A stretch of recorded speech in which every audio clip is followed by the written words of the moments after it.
Before we step our foot into, He is already there. Regardless of the things that you wanted to do. Lord, I want to fly. When you step your foot into, nandun si Lord. God is there. It's whether He will stop you, or He will protect you, or He will guide you. Especially if your will aligns to His. Huh? Amen? But if your plan and will is not according to what He wanted you to have. Jana is praying for a 2 days off. The Lord gave her 2.5.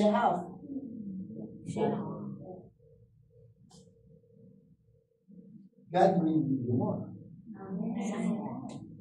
When you pray for something, if it is not answered by yes and amen, definitely God has a better plan than what your plan is. Lord, my plan is when I reach.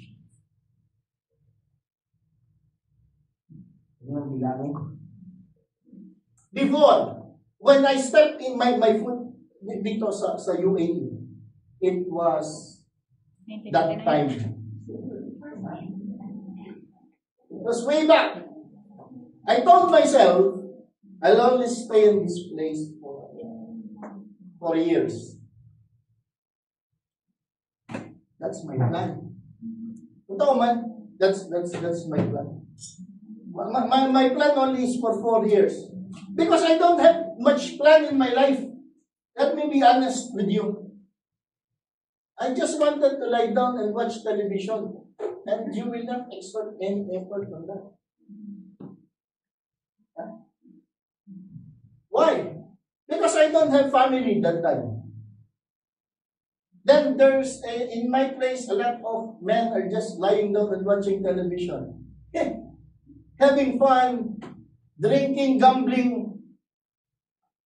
And let me be honest with you, I never heard the word Lord in my place where I grew up. So my plan is according only to my will. What's my plan? To enjoy life. Watch television, lie all day, eat, drink. That's finished. After 4 years. I will save money and buy tricycle. Tricycle? Ano man lang bubuhayin ko? If I will earn 1 kilo of rice a day, it's fine. Hinihitan sa'yo ko sa kapitbahay. Just don't ask for a garbage and put some salt. Fine. I did not dream much in life, but that's my plan. That's my plan. 4 years has passed. I am still here. Sabihin ko na, I came to UAE 2006. So 2010 has passed. Baka magandang karir. Years pa. I plan to save money. And believe me, during those time, I saved nothing. What a plan. My plan is, I don't even have plan of serving the Lord.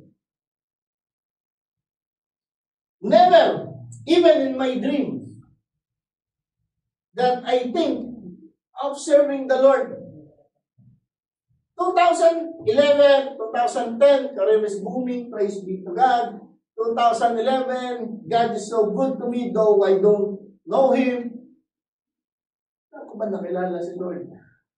I think I come to then I have a relationship with the Lord, if I'm not mistaken, 2011. That's my starting point of life. I said, I'll just be an attendee because the food of the church is delicious after service. I will join the sitting ministry. After eating, I ran. I just sat there on the last part. Okay? Then I go home after eating. That was my plan. I was living in Abu Dhabi and the church is in Dubai. So I need to travel every week. Then God has given me a task. Hindi ba mag-istoryahan ba? Ano pa mali? I am promoted from sitting ministry to dishwasher, cleaning the washroom, and mopping the floor of the church. And I do it with confidence. And there is one guy, I forgot the name, I believe it's Michael, 2,000 years back. Michael, also Filipino, told me, every time the task allocation will come out, every month, he's always sending me message. Pare, have they noticed our talent? Our name is there as a cleaners. So we were thinking that cleaning is our talent, both of us, always partner. Then they put us on transport ministry. So when you were cleaning or washing the dishes, they will ask you, can you please drive me to metro station? So you will stop, remove the apron, then drive them. Then come back. Then again you wash the dishes. The service is twice every week. So twice, I am washing the dishes, transporting, and in the middle of it, I am the coffee maker. Because if I ask them, you want coffee? Everybody will say yes. Then everybody I will make. And the disposable cup, ano yung hindi uso? And we don't use disposable cup before. So from washing the cup itself, if you are 25, then I will wash 25. I hate it.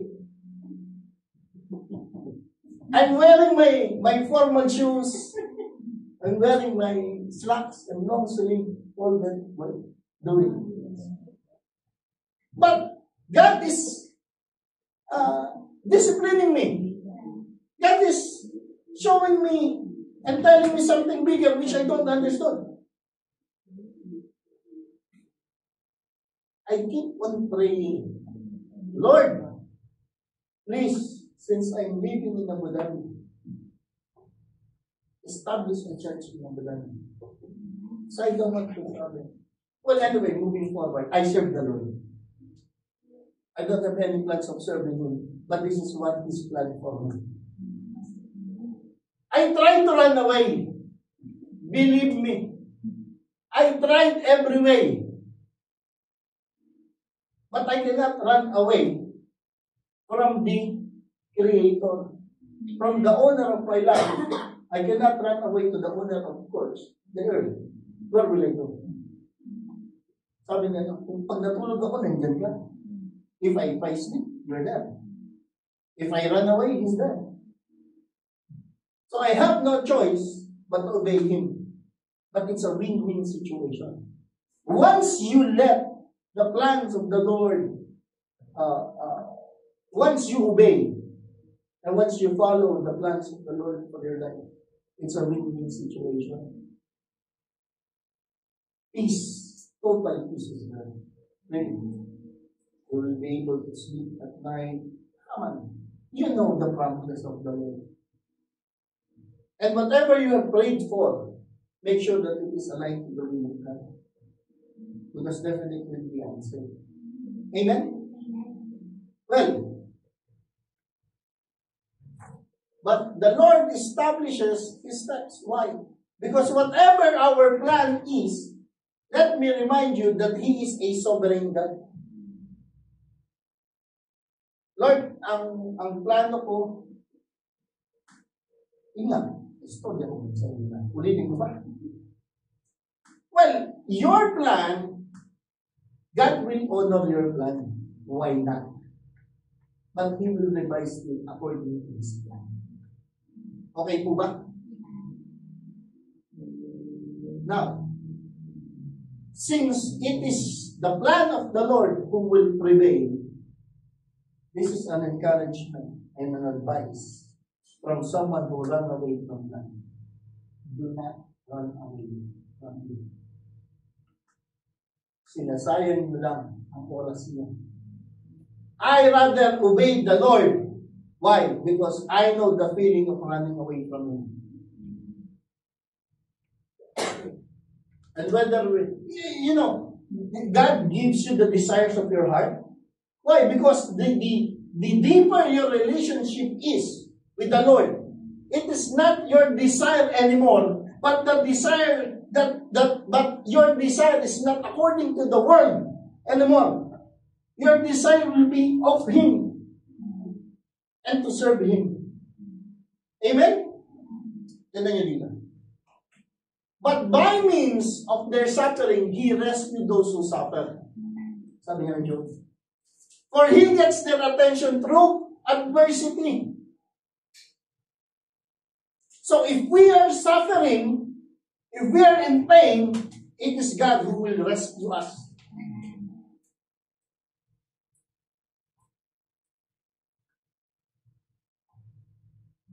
Just allow God to rescue you. But by means of their suffering, He rescued those who suffer.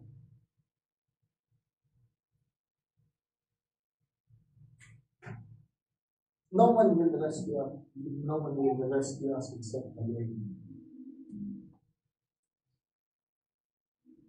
For He gets their attention to adversity. Have you come to a realization? Have you ever thought or think about that why we are feeling the pain, why we are struggling, why we are suffering is just God wants our attention? No one. Because when we are happy, when we have everything that we want to, when we have when our bank account is loaded, when we have all the things that we wanted to have, when we are enjoying the time that we wanted to enjoy, nakakalimutan natin may Diyos. Or we give a little attention and time for God. But when we lose our job, but when we lose our money, but when we lose everything that we have, and what we have is only God, which is in our heart, then we hear Him clearly. God wants to rescue you. What's the key? He needs your attention. What's the principle? You want to be rescued? He wants your attention. Why? Because maybe God wants you to do something for Him. Maybe God wants to promote you. And He needs your attention for you to know that you will be promoted in His kingdom. Praise God. Are we still friends? Amen.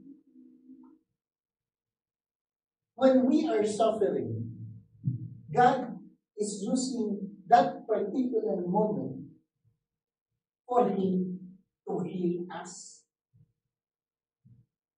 Huh? Paano nangyari that while we are suffering, God wants to heal us, or to heal us? Because God will not be able to heal you without your attention. God wants to heal you from the very beginning. Ganito po yan.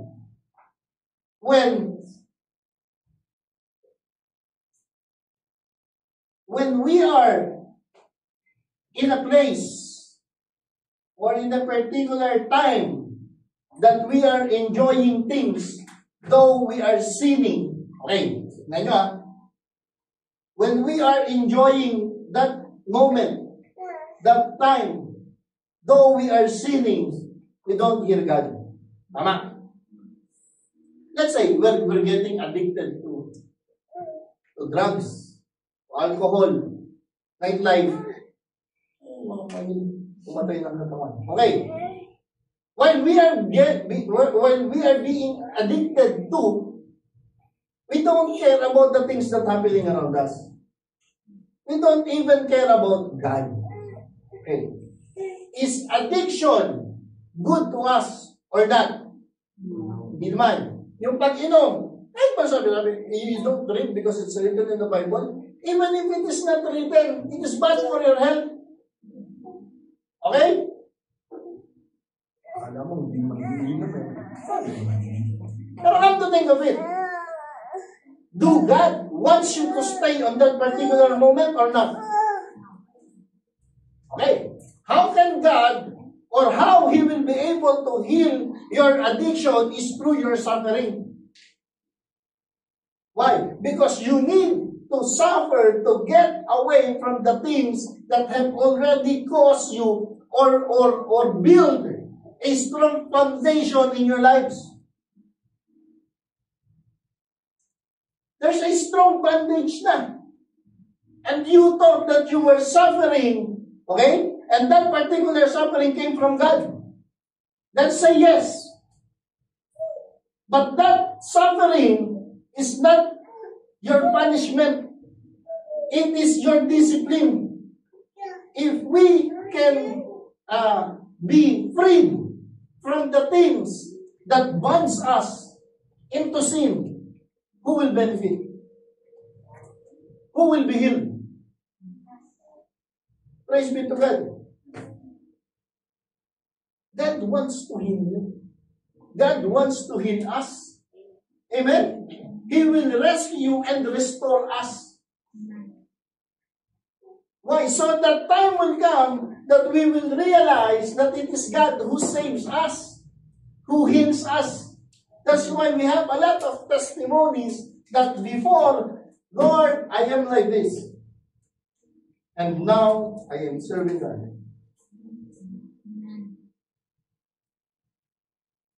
Pain sometimes redirect our thinking. Thinking that it is God who caused the suffering.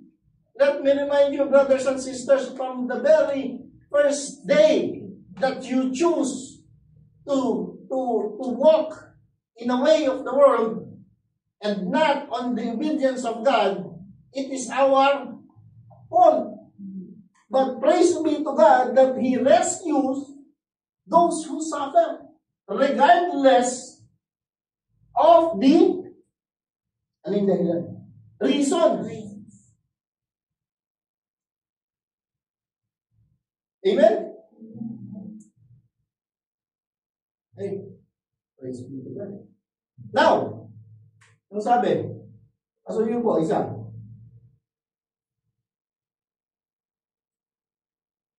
Oh. 2 Corinthians 7 verse 9. Now, I am glad I sent it. Si Paul talking or speaking.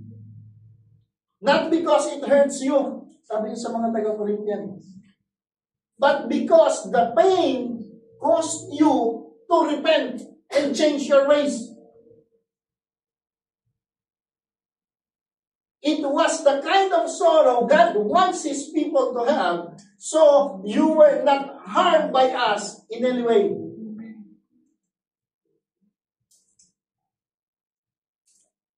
Sabi ni Paul, I still don't si Paul eh. Now I am glad I sent you. Not because it hurt you. Hindi ako natutuwa.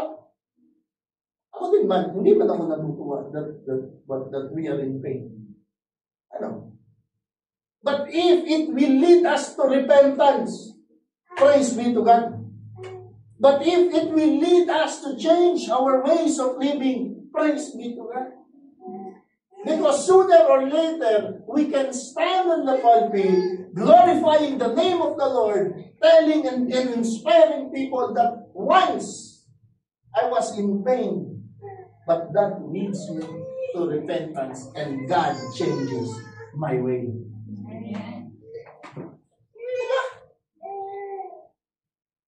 It was the kind of sorrow God wants these people to have. So you were not harmed by us in many ways. Praise be to God. Lord, hindi naman, we're not praying for suffering. We're not praying for pain. But if that pain will cause you to get closer to God, or us Hindi man you lang, us. So be it, Lord. Sabi lang, sasandan na natin. Sabi niya, He will rescue us. Oh, so when we are in pain, sandan ka, Lord. When we are in pain, si Lord ang bahala. When we are in suffering. Why? Because He will change our ways. We're growing. We're maturing. Just make sure that you were learning something from it.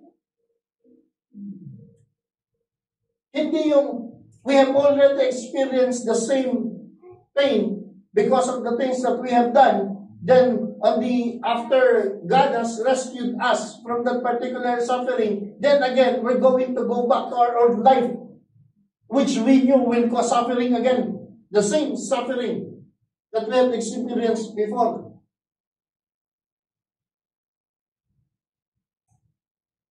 Amen. Amen. Paliwanag lang. Amen? Amen. Now, my suffering was good for me. Sabi ng psalmist. For it taught me to pay attention to your decrees.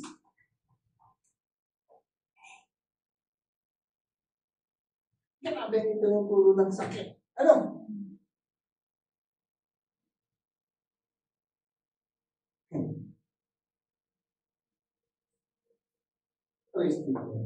My suffering was good for me.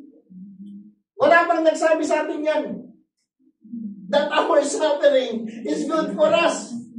While we are bending our knees, praying, Lord, my suffering is better for me. Or it was good for me, or it is good for me. Diyos ko po. While you are crying out to God, Lord, my suffering is good for me.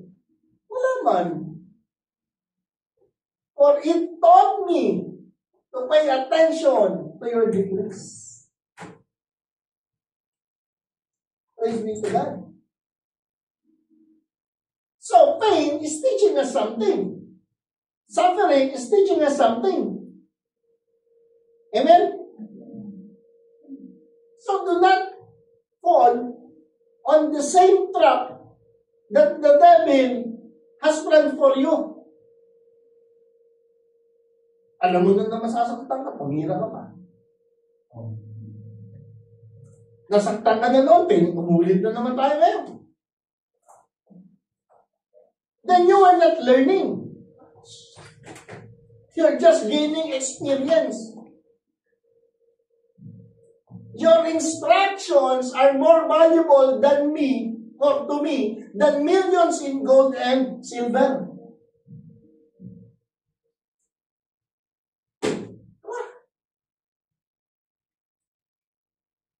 Hirap man talaga. In times of suffering, our prayer during times of suffering, Lord, take it away from me. Please, Lord.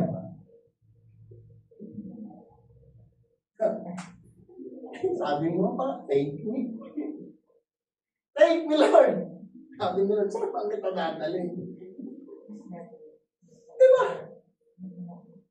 Saan ba assignment mo? Dito sa lupa, di ba? Where is our assignment? On earth.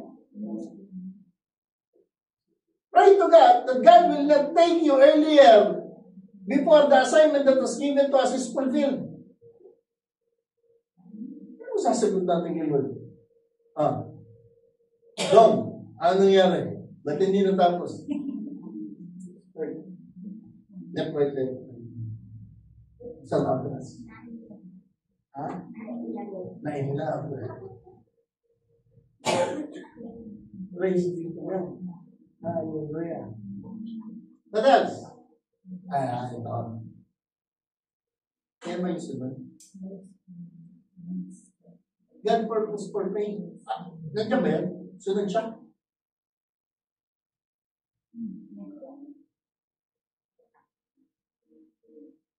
Anong sunod dito? God's purpose. Sige po. God's purpose for pain. God uses pain to prompt and refine me. Diba? Inuhubog ka ni Lord. Why? Because pain will make you stronger. Di po ba? Ano yung whatever, ano ba na? Doesn't kill me, make me stronger. From the top,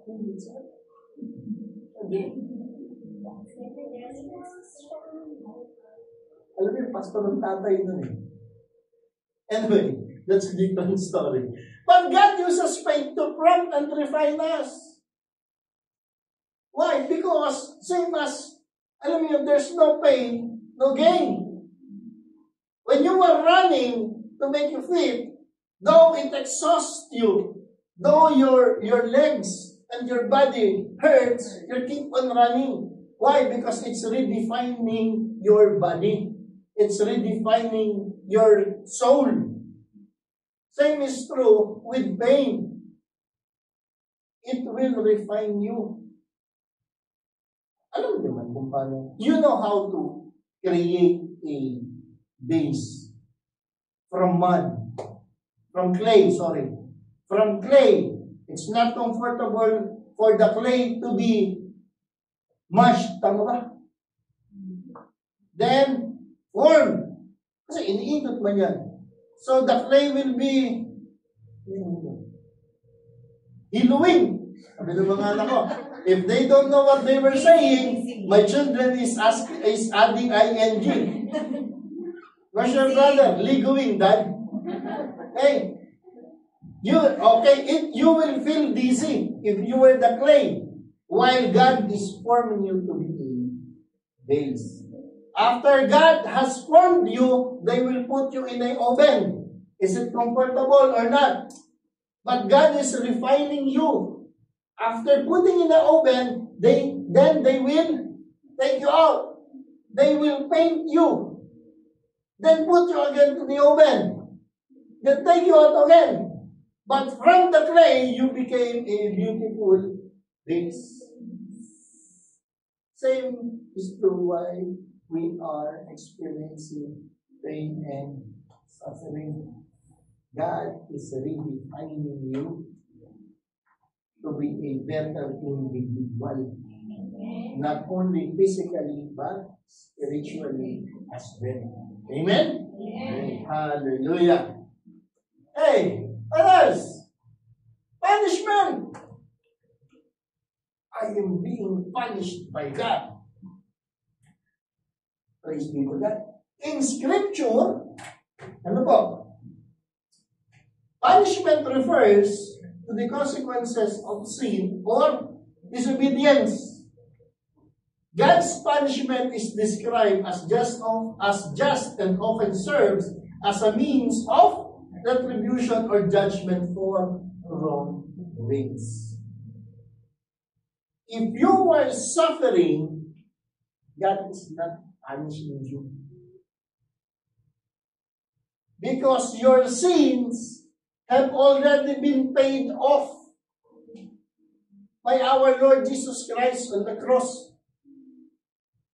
So if God is going to punish you because of your sin, okay, then it will be a double jeopardy because it has been paid off. Okay tayo? So why we're suffering? Why? Because of correction. Correction is a biblical sense referring to God's loving discipline and leading His people back to righteousness and holiness. Okay tayo?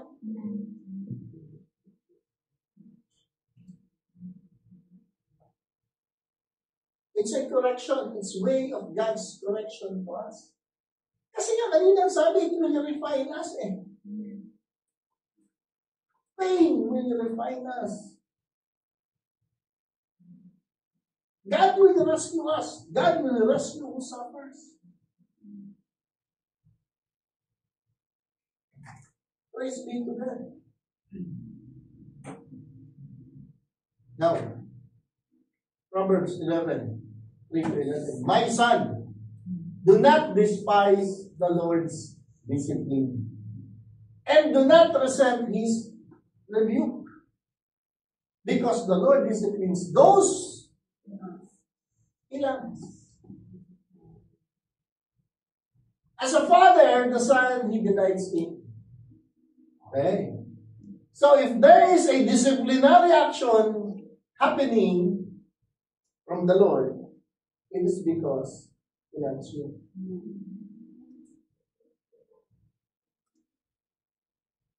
Lord, I'm so disciplined na. Please.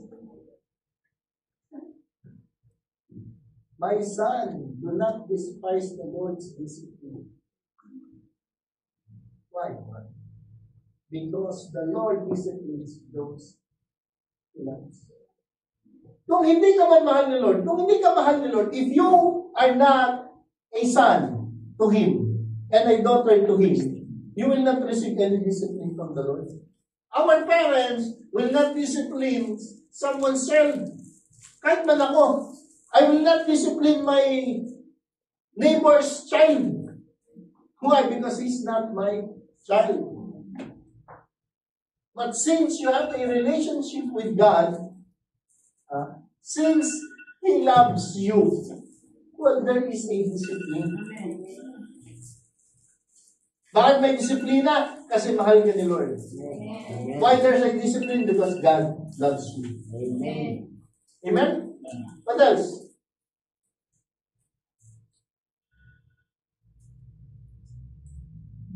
Ano pa? Ang sabi po, if you are not disciplined, okay lang. Whatever I'm doing, it's fine because I'm not being disciplined. So you thought that you are, ano yung nakakalusot? You are,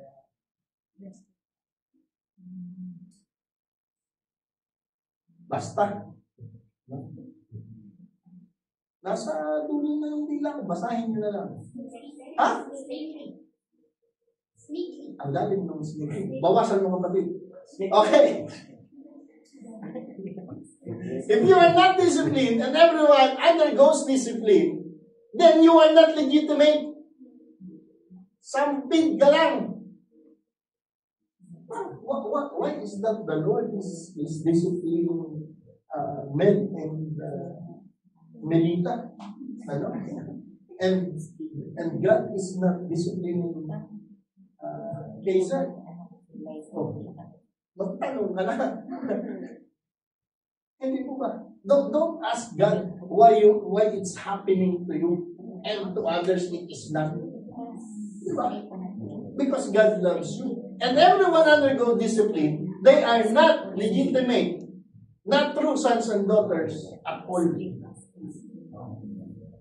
So rejoice in discipline from the Lord.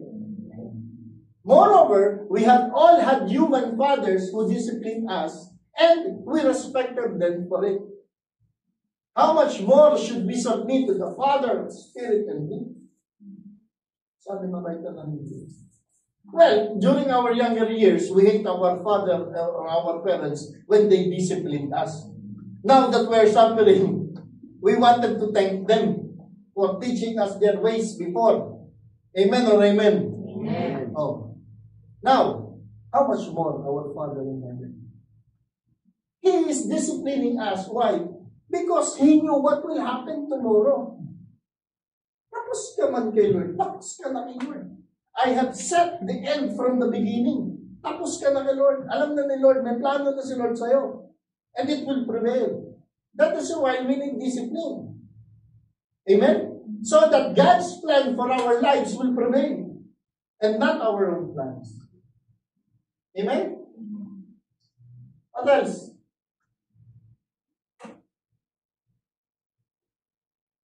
Okay. Sige po, matatapos na tayo. Haba pa pala. May time pa ako yan. Okay. Alagay po kay Jeremiah 17, verse 10. Skip ko na yung iba. I'll continue this on Tuesday. God's, sa Tuesday ngayon. Jeremiah 17 verse 10, I, the Lord, search the heart and examine the mind, to reward each person according to their conducts, according to what their deeds deserve. Okay? Pain that we are experiencing, shows who we really are in Christ. Shows how much faith we have in Him. Shows our real character and attitude in life.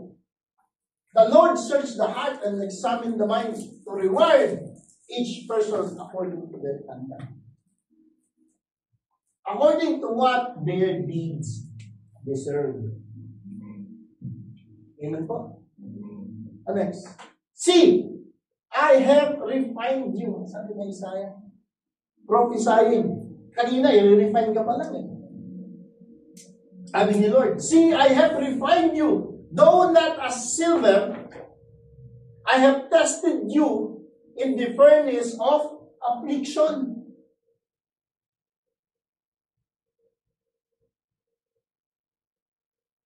Okay? God is testing us or preparing us for something which is bigger than our plans. Okay? Let's say, if you cannot handle 100 dirhams from the Lord, then why should I give you 500?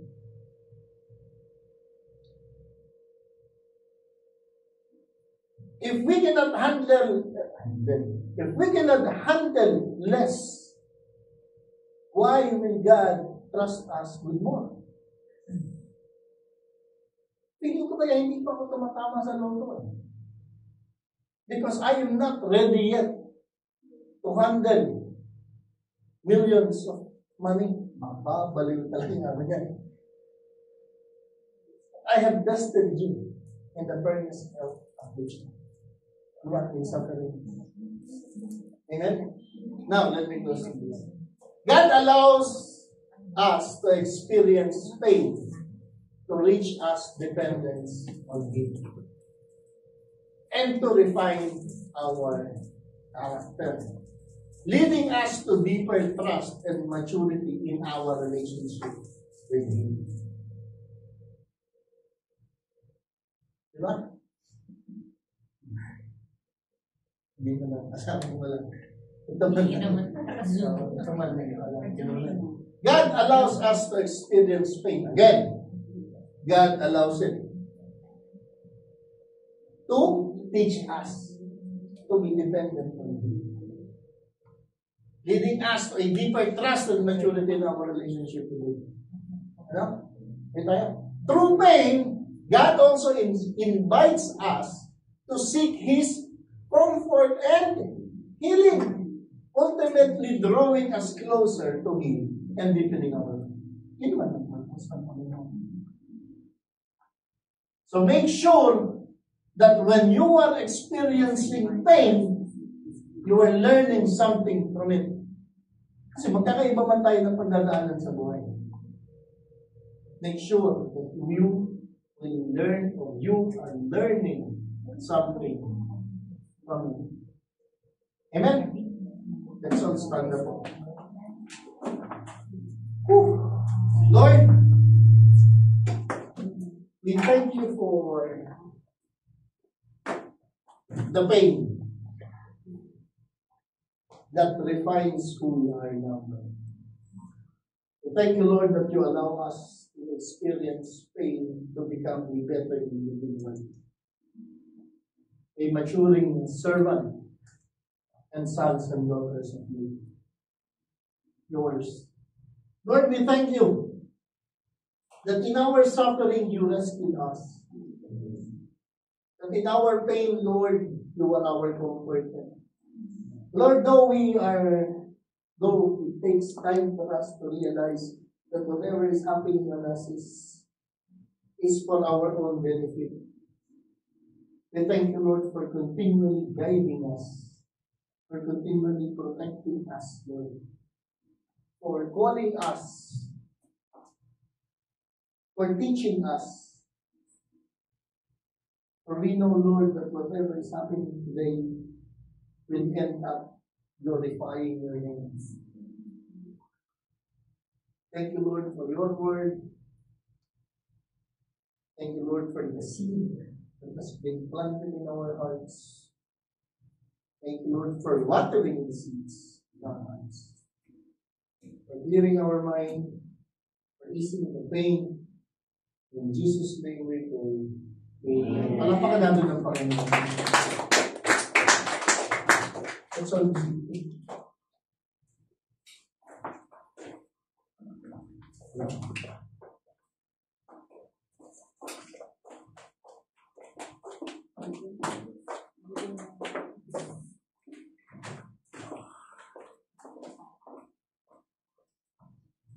Praise God. Praise God. Hallelujah. Bakit parang nasaktan kayo? Are you all in pain? Sabi, it pains. It pains, you know. But when, sabi nga, no pain, no gain. So let's just take the gain out of the pain that we have in our lives. Amen. And let's use that pain to all the more approach the throne of grace and mercy of the Lord. Amen. So we can be healed, we can receive, like as what Pastor said, we can be refined and we can live according to the will of God. Amen. So praise God. Let's proceed to another form of worship. Let's worship God in our giving. So my verse here is very, I believe we have all, we memorize this by heart, amen. The Lord, the shepherd of his people, a Psalm of David. So Psalms 23 verse 1, the Lord is my shepherd, I shall not want. In the other translations it says that the Lord is my shepherd, I lack nothing. Amen. Praise God. So, the book of John is very clear about the followers of Jesus being the sheep. Amen. And Jesus is our shepherd. Amen. So, when we claim it that we are the sheep of God, or we are the sheep of our Lord Jesus Christ, it means to say that He is our shepherd and we will never lack of anything. Whatever you need in this lifetime, amen, that will be provided to us. You know what is the role of a shepherd to the sheep, right? The shepherd knows what the sheep needs from A to Z, right? From A to Z. The shepherd knows how to take care of the sheep. And one fun fact is that the sheep is a dumb animal, right? It doesn't do what on its own. It cannot decide on its own. So the shepherd has to guide them in order to, wherever the shepherd wants them to go. So here you can say, the Lord is my shepherd. You can see the relationship between the sheep and the shepherd, right? And even God says, Jesus says, the sheep knows me and he hears my voice. So that's the kind of relationship there is between the sheep and the shepherd. So here we can really, for us right now, tayo ngayon, if we really have that relationship with God, amen? Kilala natin ang Panginoon. Kilala natin ang Panginoong Jesus. And what He had done. What He had sacrificed on our behalf as His sheep. Diba?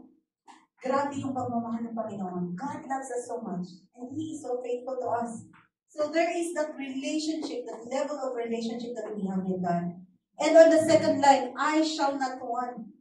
There is a provision. I lack nothing. The supply until to the satisfaction of the sheep. Amen? So, that is, we should hold on to that. So, somehow, right now, sa mga buhay natin in our lives, we may feel na may kulang sa atin sa supply ng Panginoon. But the truth Ito, sabi ng Panginoon, you will not lack of anything. You will lack nothing in this lifetime. Everything that is essential in this life, it will be given to us. It will be given to us. Just continue to hold on to God. That relationship that you have with God. Hindi naman sinabi, the Lord did not say that I will provide what is in excess, whatever you don't need. Kasi sometimes we feel that lack when we are, when we don't, kasi here it's, I shall not want. It's no longer the want na sinasabi na yung want na more than what we need. Amen? Whatever we need, whatever is essential in this life, God is providing already to us. Amen? So ang ganda, when we have this mindset that God is our shepherd, that Jesus is our shepherd, and we will not lack of anything. If we hold on to this promise, of course, and we understood this, it is impossible not to, not to partake sa kung ano man yung business ng Panginoon or ano man yung affairs ng Panginoon dito sa lupa. So when we have that level of relationship with God, if you know God, your God. Amen? I remember in Deuteronomy 8 verse 18, it says, "But remember the Lord your God, for it is He who gives you the ability," it is not our own ability, it's not our own skills, but it is God who has given us the ability to produce wealth. Whatever that we are having right now, if you are crediting it to yourself that, I have this hefty bank account because I am so good. Ang galing ko. I am so skillful. If the Lord, kung hindi si Lord ang nagbigay sa iyo noon, would you be able to gain wealth? Would you be able to have these big salaries or whatever you are having right now? You cannot, kung i-require ni Lord sa iyo ngayon yung, sabi mo, I am so skillful, I am so magaling. And in the morning, you cannot even get up from the bed. Amen? We should consider God always. Sa paghinga natin, sa pagbangon natin sa umaga. Thank you, Lord, for waking me up in the morning. Aside from the gifts that God has given you, yung skills mo, yung ability mo to work in your companies. Amen? That is given by God. So it is God who gave you that ability so that you can produce wealth. And producing that wealth, He says, so to confirm His covenant, He swore to your father or ancestors as it is today. Yung promises ni Lord kay Abraham, we are still reaping and benefiting from it until now. The promises niya. For us to be able to have this ability coming from the Lord, to gain wealth, diba? This is coming from God. And this is the confirmation of that very promise of God, even to our forefathers. Amen? So that is why it is very important that as a grateful and thankful heart, we should partake kung ano man yung mga gusto ng Panginoon dito sa lupa. And how do we do that? Of course, wala tayong maghanap pa. Wherever we are, saan ba yung local church natin? Saan ba tayo kumakain? Saan ba tayo nag-grow spiritually? Then you should partake in that. That's, I believe, if you really credit to the Lord kung anong meron ka ngayon, it's never hard to give back to Him. And again, as we always said here in the pulpit, your money cannot change God for who He is. You give, you will not give, God will remain God.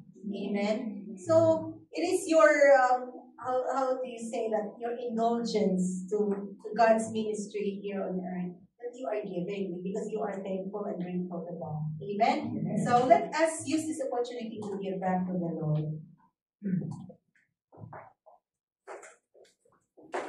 And we can all stand and pray for the offering. Hallelujah, hallelujah. Father God, we just want to thank you, O Lord, for those hearts, O God, that are willing to give back to you, willing to partake in your kingdom, O God, in the expansion of your kingdom, and in your ministries that you have entrusted to them, O Lord.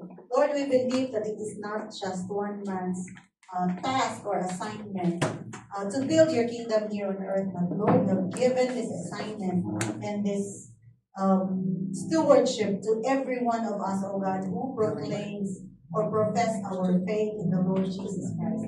Lord, we just want to thank you, oh God, for this wonderful opportunity that you have given to us, oh God, that we can share or we can be part of your kingdom, oh Lord.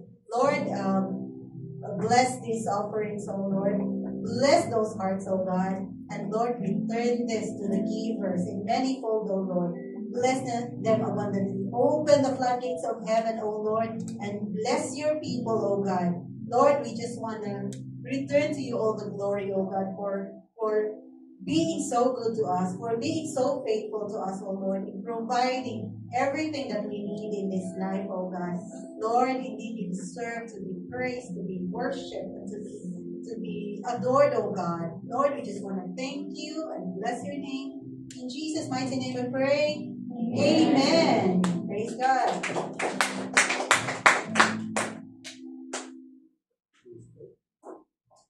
Let's continue to receive blessings from the Lord.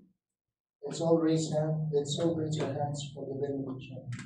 May the Lord, who is our refuge and strength, rescue you from all distress and affliction. May His steadfast love surround you in every trial, and His peace guard your heart and mind. In times of suffering, may you find comfort in His presence, knowing that He hears you cries and understands your pain. May His light shine upon you, guiding you through the darkness, and may His deliverance be a beacon of hope in every storm. May you emerge stronger and more steadfast in faith. For the God who rescues us is faithful forevermore. In the name of the Father, the Son, and the Holy Spirit, all the saints says, Amen. Let's give praise to God. Yes, Lord. Sa kabila ng mga paghihirap, let us praise God. Sa kabila ng kasiyahan, let us praise God. Amen. Have a praise. Praise is to our God. Every word of worship. Every word of worship with one accord.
Kala ko malakuli.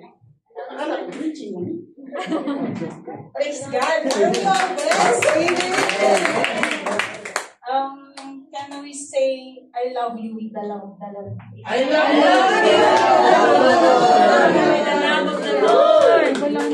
Because we are blessed for, we need to be connected to the vine. So, Amen. as we are connected to the vine, we need to be connected to church also. Amen. What's happening this week? Kailangan po natin malaman kung ano yung schedule na po this week. Every Monday po mayroong Meeting announcement. may announce. Every Monday po mayroong for Bible study. Kung sino po ang available every Monday, dito po yung venue ng Bible study. Every Tuesday po, meron yung ganito ulit, midweek service. Amen. Every Wednesday naman, kung sino ang available every Wednesday na umayo sa labas po na at mag-evangelize, gusto kong i-share yung gospel ng Lord sa labas, can join us po. Pwede kong kontakin sila ends.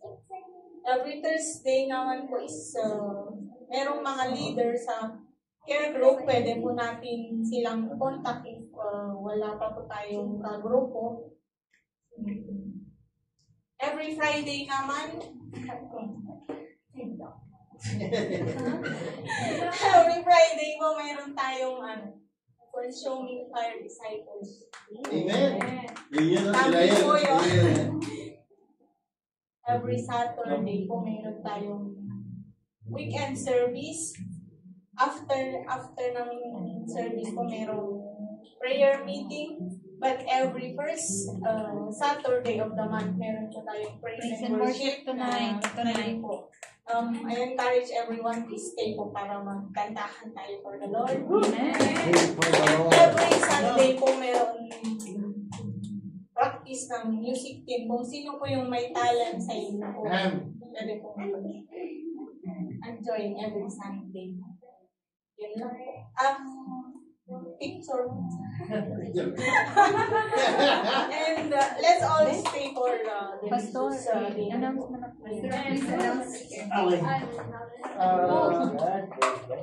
Additional announcement lang po on Tuesday. Wala mo lang tayo. After the service, those who are handling Sara ba? care group or cell group, may meeting po tayo. Let's evaluate ourselves. Let's tingnan natin kung ano yung mga dapat i-improve. Let's see kung ano yung nangyayari sa mga pag-ibig. So after service on Tuesday, yung make yourself available yung mga cell group leaders. Amen po? Tayo yung Amen? Very blessed. Amen? Amen. Picture ka muna. Sorry pa, how are you?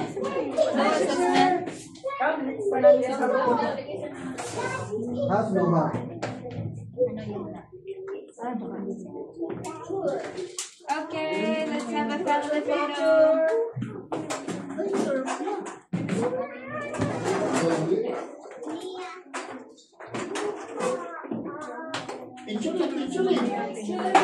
Kaya nga, ano nga na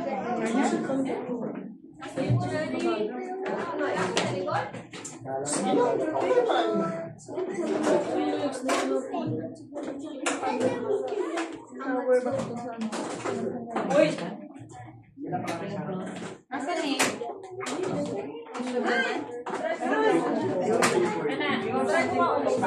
No. Later. Ayaw niya. Later. Hey,